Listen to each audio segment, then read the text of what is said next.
Assalamu alaikum, brothers and sisters. My name is Safi Kaskas. I translated this book, The Quran, A Contemporary Understanding. This book was published 5 years ago, and I still can't keep from going every day and trying to adjust certain things, changing certain things, making sure that the sentences are read the best possible way, trying to convey the meaning of a particular verse in a better way. Such is the work of a Quran translator. The work is actually never finished.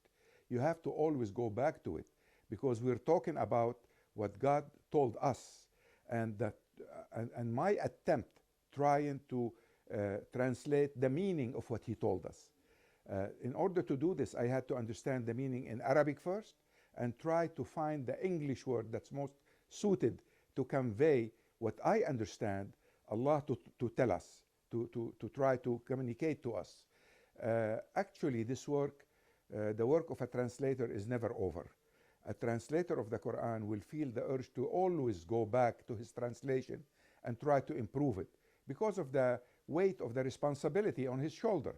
We're not talking of translating a regular text. We're talking about the words of God. And I truly believe every single word in the Quran is revealed from God, and it is in the right place. So that makes the responsibility a whole lot bigger than translating anything else. I'm actually not a Quran scholar. I became a scholar because I spent now about 20 years studying the Quran. But I'm basically, for 40 years, I did my work as a strategist. My company's name was, still is, Strategic Edge, except I'm retired. I don't do business consultations anymore. Last year, about a year exactly from now, when COVID started, I was sitting working on the Quran every day, and suddenly I asked a question: how can I truly improve this work? How can I get closer to explaining what Allah wants to say to us? Well, the answer to this is very simple. You can't do it alone. What you need to do is bring together a team of Quran scholars and scientists. By scientists, I mean sociologists, physicists, mathematicians, who will sit with the Quran scholar and try to understand what God is telling us in the Quran. In fact, the Quran has a lot of scientific hints, talking about scientific things. So in fact, if we want to understand the Quran better, we'll understand the universe better. And if we understand the universe, we'll understand the Quran better. Yet this wasn't the complete answer. The complete answer is, you need, the world you're living in is changing all the time. Well, I started contacting scholars and scientists, and I found many of them not only ready to do the work, but very willing and volunteering to do it. So I started an organization called IQRA. IQRA is an acronym of International Quran Research Association.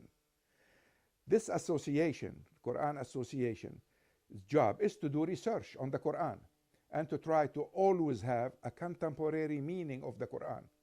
People sometimes ask, what do you mean Ibn Kathir's tafsir wasn't good enough for you? Of course it is. It is good enough for me, and it was excellent for his time.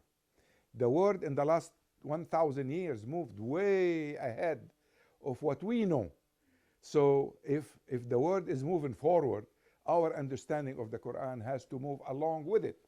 And usually the best way to understand the Quran is by using the tools of knowledge, the state-of-the-art tools of knowledge that are available to us, in order for us to read it with this in the back of our mind. The Quran has a characteristic. If an engineer reads it, he'll understand it with his engineering mentality. If a physicist read it, he'll understand it with that background. Well, if an average Muslim read it, he'll try to get a way of life, something to adhere to the rest of his life. So in order to make sure that the work is continuing, Now, the project of translating the Quran is no longer a personal project, because IQRA as a corporation will outlive me. And this way I will make sure the research on the Quran and continuously having a contemporary meaning will continue. Now I have a challenge, and the challenge is going to be posed to 100 scholars from around the world. This conference will deal with challenges to Muslim scholars and scientists. First question is, how do you know the Quran will be important for your great-grandchildren? What kind of world are they going to be living in? If we don't understand the world they'll be living in, we'll never be able to answer the first question. And then, what does the Quran need from us in order to be available and understood by our great-grandchildren? In order to answer these questions, we need to prepare today, right now. And we need to start moving forward instead of being reactionaries and react to events that are happening around us.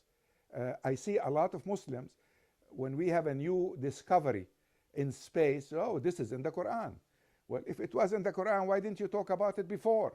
We want the scientists who are ready, based on the Quran, to be involved in their fields of science and truly, truly engage the Quran and let the Quran engage them so they can produce knowledge to the world.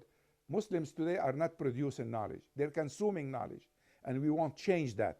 And the only way to change it is through cooperation among Muslim scholars and scientists, Muslim scientists. And inshallah, this conference will be the first step toward correcting that 1,000 mile are undertaken starting today. Thank you very much.